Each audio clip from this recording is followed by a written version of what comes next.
Ketika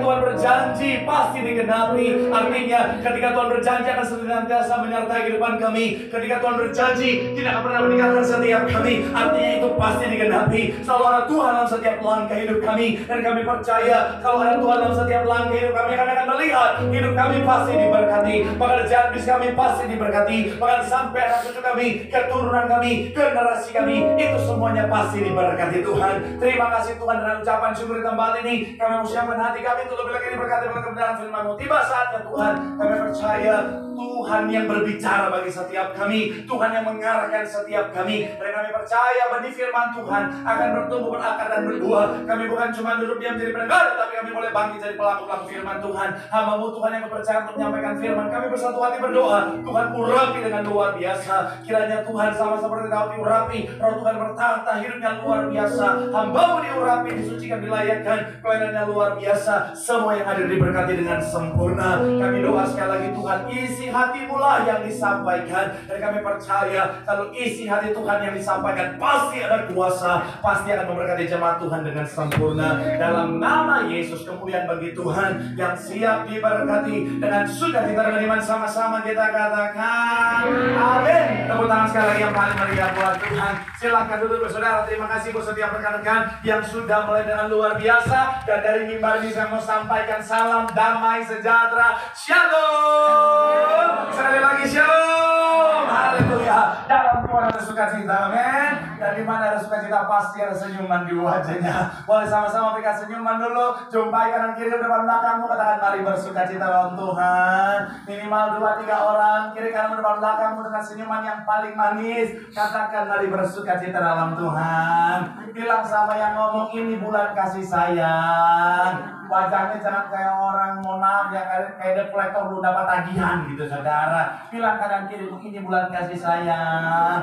Bilang sama yang ngomong senyumnya mana. Bilang sama yang ngomong coklatnya mana. Ada banyak ibu bilang begini, Pak Pendeta saya nggak butuh coklat, saya butuh bunga. Bunga apa? Bunga bang Pak Pendeta, darah Yesus. Kami senang bisa jumpa saudara-saudara orang yang luar biasa. Karena sekalipun di luar hujan badai saudara, tadi saya di sini saya penuh perjuangan, tetapi saudara tetap datang mencari Tuhan di tempat ini. Artinya saudara orang-orang yang cinta Tuhan. Dan saya mau bilang saudara, orang yang cinta Tuhan, setia sama Tuhan, janji Tuhan, hidupnya anak cucunya pasti diberkati Tuhan. Tepuk tangan sekali lagi yang paling meriah buat Tuhan. Sama-sama bilang sama saya, aku pasti diberkati Tuhan. Anak cucuku pasti diberkati Tuhan. Bilang kanan kirimu, kamu juga pasti diberkati Tuhan. Bilang sama yang ngomong, kamu luar biasa. Bilang sama yang ngomong, semangat. Tepuk tangan sekali lagi yang paling meriah buat Tuhan. Haleluya. Yuk, Alkitab kita mau angkat Alkitab kita. Alkitab juga boleh, Alkitab juga boleh. Yang Alkitab angkat tangan juga boleh. Samen tolong hanya potong dikit, tolongnya naik sedikit lagi. Yang Alkitab juga boleh. Yang tidak Alkitab angkat tangan juga boleh. Sama-sama dengan iman percaya. Sama-sama kita katakan dalam nama Tuhan Yesus, aku percaya Alkitab ini adalah firman Tuhan. Setiap kata kalimatnya sanggup memberkati aku. Dan hari ini aku pasti diubahkan, aku pasti dipulihkan. Dalam nama Tuhan Yesus, sama-sama kita katakan amin. Kita buka kitab kita saudara, yaitu di dalam kitab Filipi 4 ayatnya yang ke-8. Satu ayat sebagai pembuka dan pengantar pembahasan kita. Filipi pasal yang ke-4 ayat ke-8. Yang sudah di sana boleh bilang aku diberkati. Sama-sama kita baca. 3 ya. Jadi saudara-saudara, semua yang benar, semua yang mulia, semua yang adil, semua yang suci, semua yang manis, semua yang sedap didengar, semuanya itu apa? Kebajikan dan patut dipuji, pikirkanlah. Sekali lagi 3 ya. Jadi akhirnya saudara-saudara, semua yang benar, semua yang mulia, semua yang adil, semua yang suci, semua yang manis, semua yang sedap didengar, semua yang disebut kebajikan dan patut dipuji apa? Pikirkanlah semuanya itu. Nah, saudara, saya mau bilang saudara, pikiran kita adalah satu hal yang sangat luar biasa, saudara. Saya mencatat di sini pikiran kita sangatlah powerful. Beberapa jurnal menulis saudara tentang pikiran saudara itu bisa menentukan banyak hal dalam kehidupan setiap kita. Dan dari pikiran ini saudara bisa akhirnya menjadi satu hal yang nyata dalam kehidupan setiap kita. Makanya bicara tentang pikiran saudara, ini adalah hal yang sangat-sangat powerful. Ayub berkata, yang kutakutkan itulah yang menimpa aku. Oprah Winfrey berkata, saudara, kamu akan menjadi apa yang kau pikirkan, saudara. Sebenarnya ada PPT-nya di belakang, tapi hanya orang beriman yang bisa melihatnya, saudara. Haleluya. Nggak muncul salah lagi. Haleluya.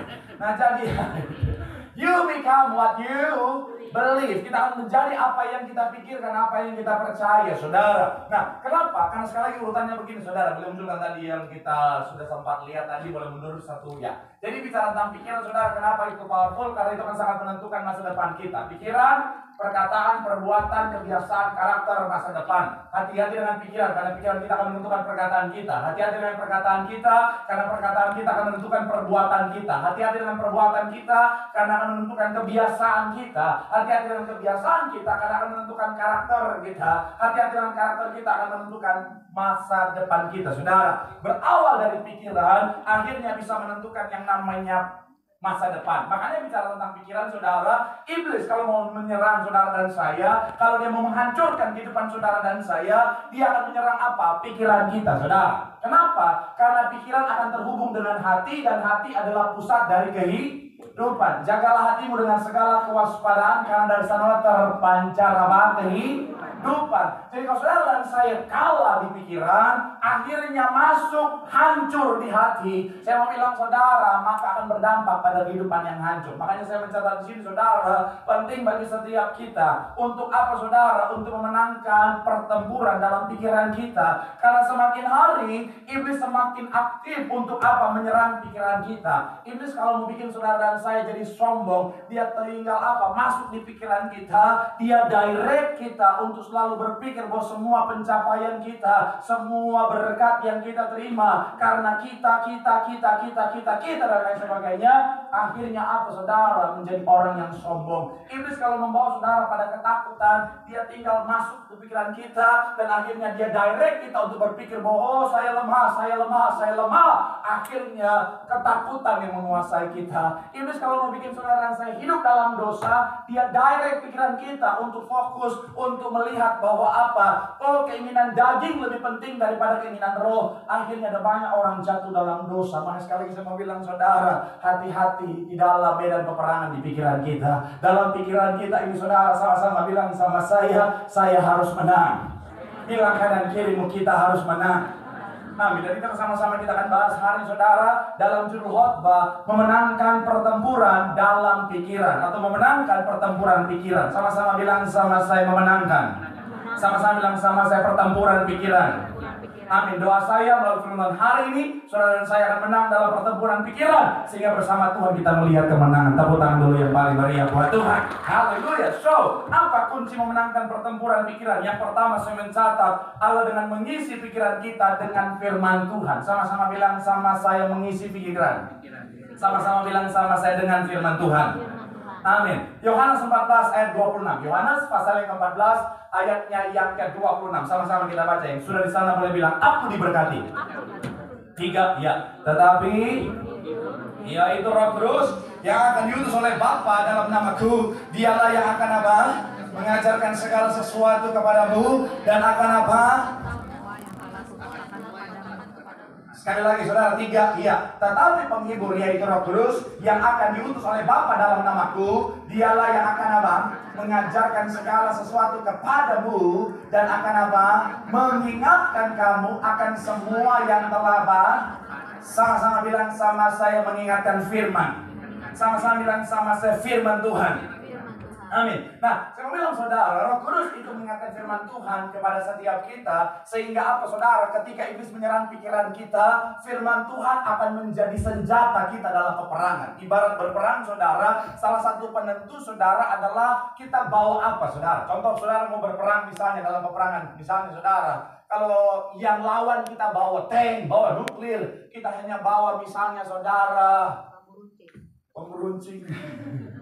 Ya, kita tahu kenyataannya. Memang pejuang kita berjuang dengan bom runcing, tapi kita menang bukan karena bom runcing, tapi karena diplomasi, betul ya? Kita nggak terima juga.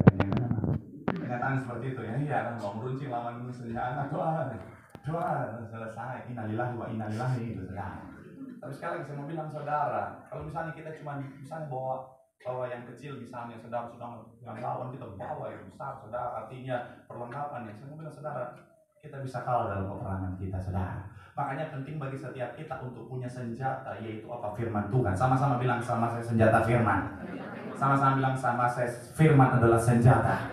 Amin. Makanya kalau kita buka kitab kita, saudara, Ibrani 4 ayat 12, sama-sama kita baca. Ibrani pasal yang keempat ayat 12. 3, ya. Sebab firman Allah hidup dan kuat dan lebih tajam daripada apa? Pedang bermata dua manapun. Ia menusuk amat dalam sampai memisahkan jiwa dan roh, sendi-sendi dan sumsum. Ia sanggup membedakan apa? Pertimbangan dan pikiran hati kita. Nah, makanya penting bagi setiap kita, saudara, untuk apa? Isi pikiran kita dengan firman Tuhan. Supaya apa? Ketika iblis menyerang kita, firman Tuhan jadi senjata. Ketika iblis menyerang pikiran kita dan berkata, oh kamu lemah, kamu gak akan sanggup lagi. Kita punya senjata firman Tuhan. Oh tidak, segala perkara dapat kutanggung dalam Tuhan yang memberikan kekuatan. Ketika iblis menyerang pikiran kita dan berkata, oh kamu gak akan sembuh. Oh tidak, aku punya senjata firman Tuhan. Oleh bilur-bilurnya aku pasti sembuh. Ketika iblis bilang apa? Oh, kamu gak akan bisa pulih lagi. Semuanya sudah terlambat, sudah tidak ada gunanya lagi, sudah mustahil. Oh, kita punya firman Tuhan. Aku percaya Tuhanku sanggup bagi Tuhan. Tidak ada perkara yang mustahil. Yang setuju boleh berikan tepuk tangan yang paling meriah dulu buat Tuhan. Tapi yang harus digarisbawahi, Roh Kudus mengingatkan firman. Makna dari kata mengingatkan adalah bicara tentang mengingatkan kembali, memunculkan kembali apa yang sudah dipikirkan. Betul ya? Mengingatkan artinya memunculkan kembali apa yang sudah ada di pikiran. Pertanyaan saya, kalau tidak pernah ada di pikiran, apa yang diingatkan? Kosong.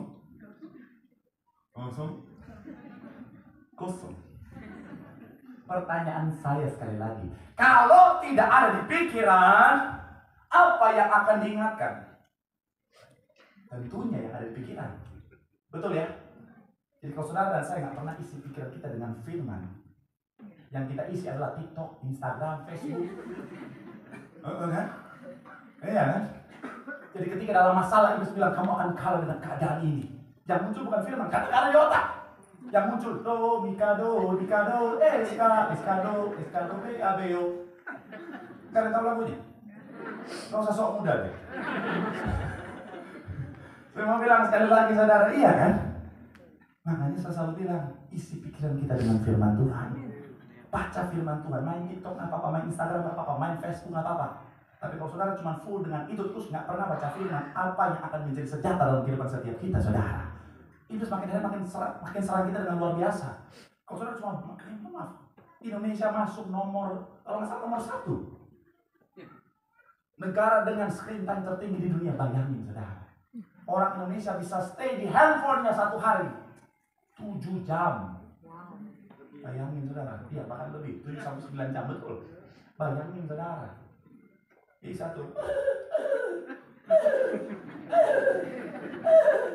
Kerja nggak mau, usaha tak mau, tapi pasang status semua kan indah pada waktunya. Hei, kayak racun bangun. Darah Yesus. Saya mau bilang, saudara, apa yang mau diingatkan kalau kita nggak pernah baca firman? Pastikan apa? Selalu baca firman. Renungkan firman. Ini yang menjadi senjatamu dalam menghadapi peperangan dalam pikiranmu. Amin. Baca firman, nggak usah banyak-banyak. 1 hari 1 kitab cukup.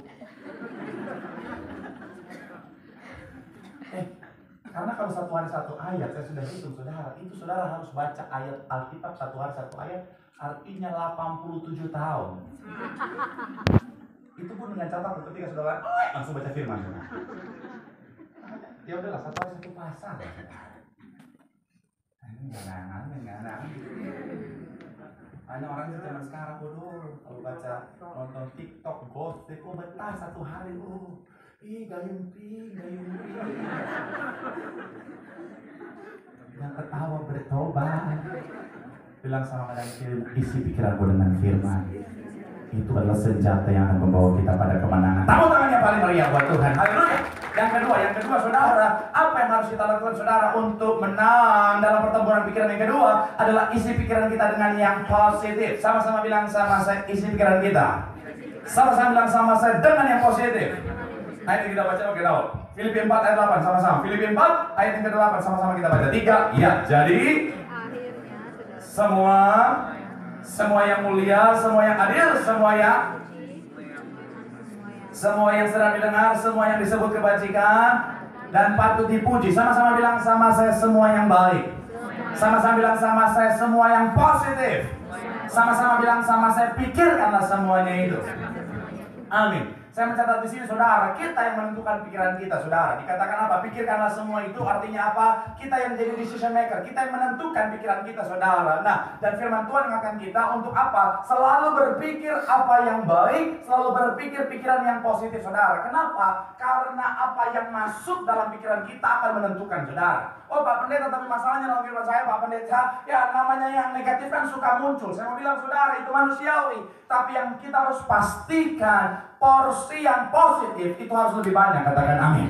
Contohnya, tim saya boleh? Ada, nah ini baru muncul di sini saudara, ini baru muncul di sini saudara. Haleluya, nggak ada di tempat lain, khusus SCBD saudara. Karena SCBD S-nya itu spesial saudara. Haleluya. Kenapa alasan baru muncul di sini? Karena baru ketemu embernya juga saudara.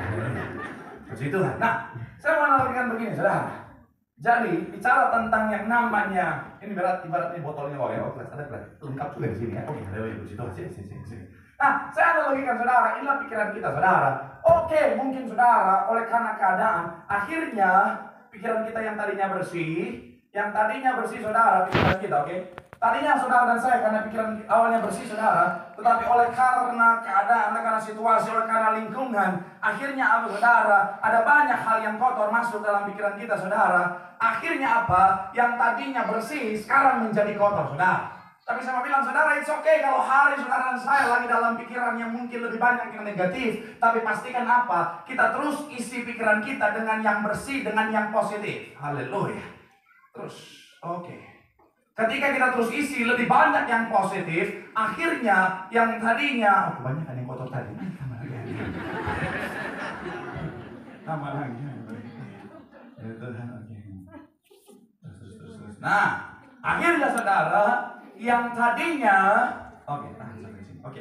Nah, yang tadinya kotor akhirnya apa? Sekarang menjadi bersih lagi. Iya. Nah, tetapi begini saudara, kalau misalnya saudara dan saya yang awalnya sudah bersih, tapi akhirnya kita isi lagi, kita izinkan yang kotor itu lebih banyak dan akhirnya masuk dalam pikiran kita saudara, akhirnya apa? Yang tadinya sudah bersih akhirnya menjadi kotor kembali saudara. Saya mau bilang saudara, apa yang masuk dalam pikiran kita dengan porsi yang lebih banyak, itu yang akhirnya menjadi penentu pikiran kita, yang akhirnya apa saudara, akan menentukan di dalamnya dikuasai oleh yang negatif atau yang positif. Nangkap sampai di sini saudara? Saya mau bilang sekali lagi saudara, hati-hati dengan pikiranmu. Pikiran terus sampai akhir ibadah ya. Ya udah, terima kasih. Saya mau bilang saudara, hati-hati dengan pikiranmu, amin. Jangan izinkan yang negatif masuk dan menguasai pikiranmu, amin. Jadi ketika akhirnya mulai muncul langsung dilawan. Kalau saudara pernah baca satu kalimat dalam ayat firman Tuhan yang bilang begitu saudara, tunduklah kepada Allah dan lawanlah si iblis. Kata lawanlah di sini saudara itu punya makna yaitu bicara tentang abaikan. Artinya saudara, ketika iblis coba kirimkan pikiran-pikiran negatif, jangan biarkan itu saudara, tetapi langsung dilawan, langsung abaikan, langsung dibuang, langsung dikeluarkan dari pikiranmu, supaya pikiranmu isinya hanya yang positif, supaya kehidupan positif, kehidupanmu baik, katakan amin. Shalom ibu-ibu. Jaga pikiranmu positif, amin. Karena banyak ibu-ibu saudara ketika misalnya lagi nunggu suaminya pulang, biasa pulang jam 5, sekarang udah jam 7 belum pulang, iblis akan coba serang itu, bu. Kan tadi lu baru lihat bu ya, ada kuntilanak di mana-mana, ada gayung pink dan bermacam-macam. Suamimu belum pulang pasti selingkuh. Saya mau bilang bu, jangan biarkan lawan. Tidak, suamiku setia.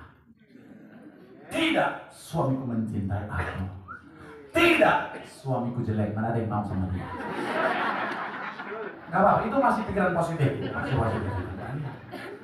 Jangan kau biarkan iblis masuk dalam pikiran itu, akhirnya kau akomodir, akhirnya muncul di pikiran, ya jangan-jangan tadi dia pulang, di jalan di motor, dia lihat, waduh ketemu sama mantannya di halte depan itu, dan akhirnya mereka ketemu tatap-tatapan, dan akhirnya apa? Ada angkot yang lewat pakai lagu, kisah kasih di sekolah. Ini banget kan? Dengan si dia. Itu lagu cuma buat orang yang sekolah di SMA. Saya STM. kisah kasih di sekolah. Dengan siapa? Orang nggak ada ceweknya, isinya cowok semua. Saya mau bilang saudara, iblis udah kuasai pikiran. Jangan-jangan dia ketemu sama mantannya dan akhirnya mereka terlepas dan akhirnya apa? CLBK. Dan akhirnya mereka selingkuh. Tuhan. Kalau suaminya pecah di jalan, saudara. Dorong motor dari rumah, dari kantor sampai rumah. Bukan cuma ban yang meledak, betisnya juga meledak, saudara. Tapi karena istrinya udah dikuasai oleh pikiran negatif, suaminya berpulang, mama dari mana aja dulu pasti selingkuh dulu ya. Papa bisa jadi apa? Kamu tuh jelasin, mama kamu tuh penjelasan, papa tahu. Mama sudah minum dari tadi belum sudah tahu, papa jelas, papa sudah minum, papa baik.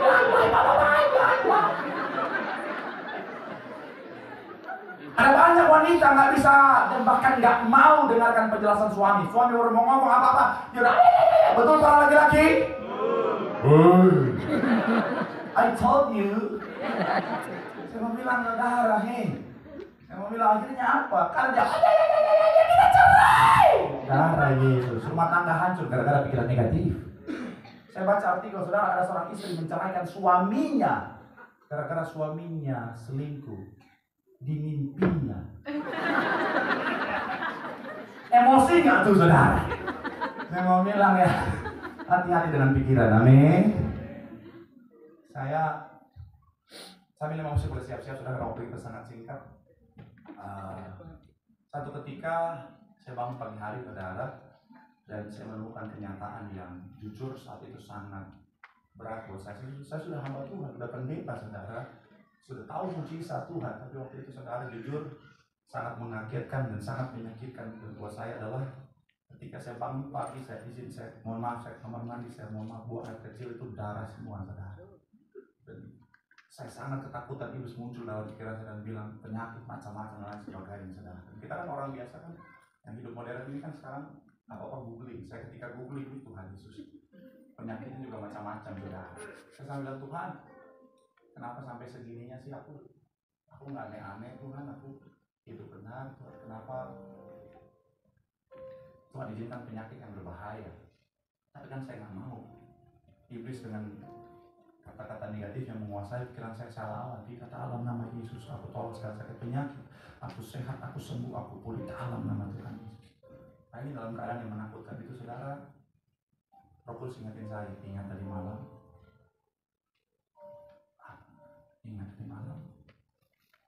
tadi malam kamu makan buah naga.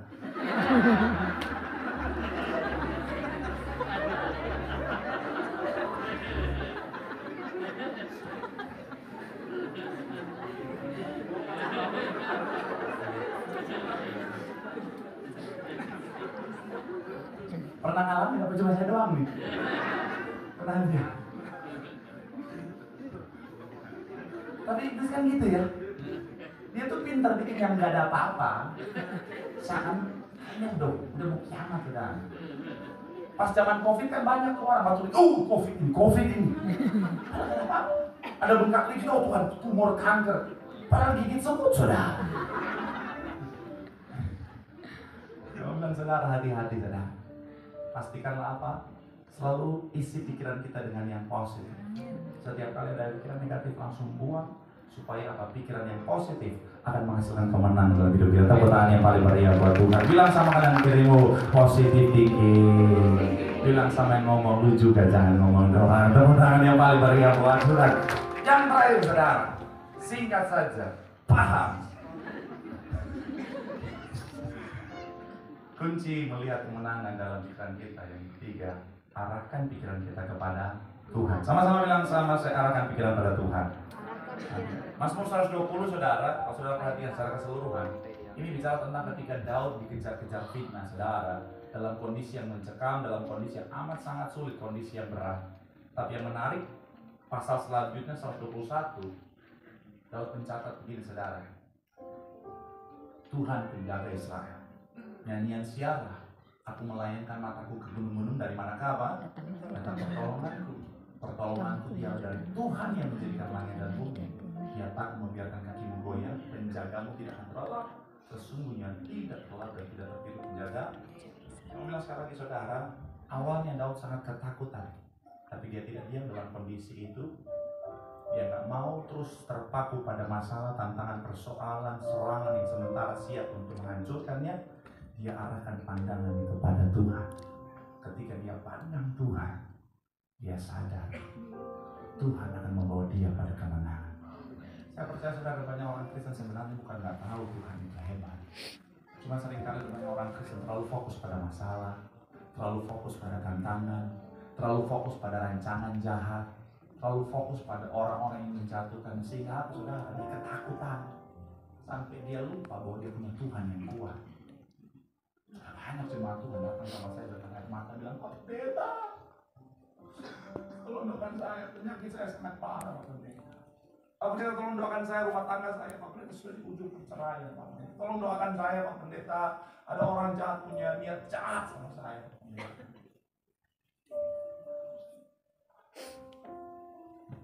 Sampai kita lupa betapa besarnya Tuhan sebenarnya.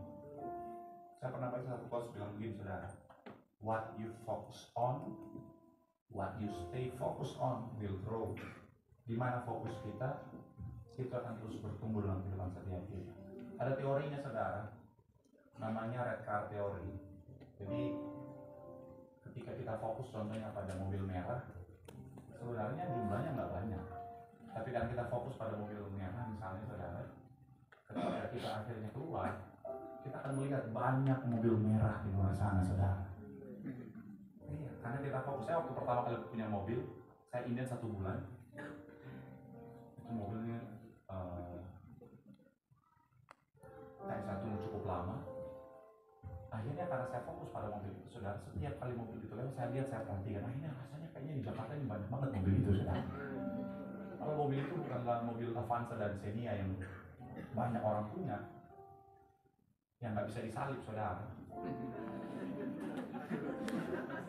Iya kan? Ya, karena memang mungkin dia bukan Kristen, jadi nggak bisa disalib, saudara. Tapi intinya, apa yang kita fokuskan itu akan bertumbuh. Kalau kita fokus pada masalah tantangan persoalan kehidupan kita, itu yang akan tampak besar dan akhirnya bisa menghimpit dan menghancurkan kita. Tapi kalau kita fokus kepada Tuhan, arahkan hati dan pikiran kita sama Tuhan, kita akan sadar bahwa kita punya Tuhan yang besar. Sehingga tidak ada ketakutan. Apapun peperangan yang kita tahu, Tuhan yang besar akan menghasilkan kemenangan bagi setiap kita. Tepuk tangan yang paling meriah buat Tuhan. Bilang sama kanan kirimu, fokus pada Tuhan. Kita punya Tuhan yang besar yang akan memberikan kemenangan bagi setiap kita. Tepuk tangan yang paling meriah buat Tuhan. Yang diberkati oleh rekan tanganmu. Tepuk tangan sorak-sorai yang paling meriah buat Tuhan. Aku punya Tuhan yang besar, yang telah berjanji dan sanggup menggenapi. Imanku bersepakat percaya kuasanya. Ku terima sekarang kemenangan, kemenangan dan sama-sama boleh berikan tepuk tangan sorak-sorai yang paling meriah buat Tuhan. Sampai kita boleh bangkit berdiri, katakan, aku punya Tuhan yang besar, yang telah berjanji dan sanggup menggenapi. Aku bersepakat percaya kuasanya. Ku terima sekarang kemenangan dan bersama-sama dudukkan hatimu di hadapan Tuhan. Firman Tuhan akan setiap kita hati-hati waspada dengan pikiran kita, karena pikiran kita adalah medan pertempuran. Iblis seringkali menyerang pikiran kita karena pikiran kita terhubung dengan hati kita yang menentukan kehidupan kita. Jadi pastikan kita memenangkan pertempuran dalam pikiran kita. Dan untuk menang dalam pertempuran dalam pikiran kita, pastikan saudara dan saya ingat baik, selalu isi pikiran kita dengan firman Tuhan. Karena firman Tuhan adalah senjata kita untuk meraih kemenangan. Yang kedua, pastikan isi pikiran kita dengan hal-hal yang positif. Karena pikiran yang baik akan menghasilkan kebaikan dalam hidup kita. Dan yang terakhir, arahkan pikiran kita kepada Tuhan. What you focus on will grow. Ketika kamu mengandang masalah, tantangan, sakit, penyakit, itu akan tampak besar. Dan akhirnya menghimpit dan mengalahkanmu. Tapi ketika kau pandang Tuhan, kau akan melihat kenyataan Tuhan jauh lebih besar dari segalanya. Dan Tuhan yang besar akan menghasilkan kemenangan bagi setiap kita. Boleh berikan sekali kita tepuk tangan yang paling meriah buat Tuhan. Hamba doa Tuhan bagi setiap jemaat Tuhan yang hadir, apapun masalah, tantangan, sakit, penyakit, persoalan kehidupan, kami percaya kami punya Tuhan yang besar yang akan memberikan pertolongan, kemenangan, pemulihan Tuhan, dan tidak akan pernah terlambat, tapi pasti datang tepat pada waktu di dalam hidup kami. Ucap berkat, anak cucu kami pintar, cerdas, masih juara, punya masa depan yang luar biasa. Tempat ini Tuhan berkati. Kami doa karena tempat ini diberkati Tuhan. Rekan-rekan yang melayani semuanya juga diberkati Tuhan. Gereja kami terutama yang sangat kami sayangi, gembala sidang kami, pendeta dari ini, pada yang sudah menantu ekstra kuasa, ekstra musyad, terus dipakai Tuhan luar biasa.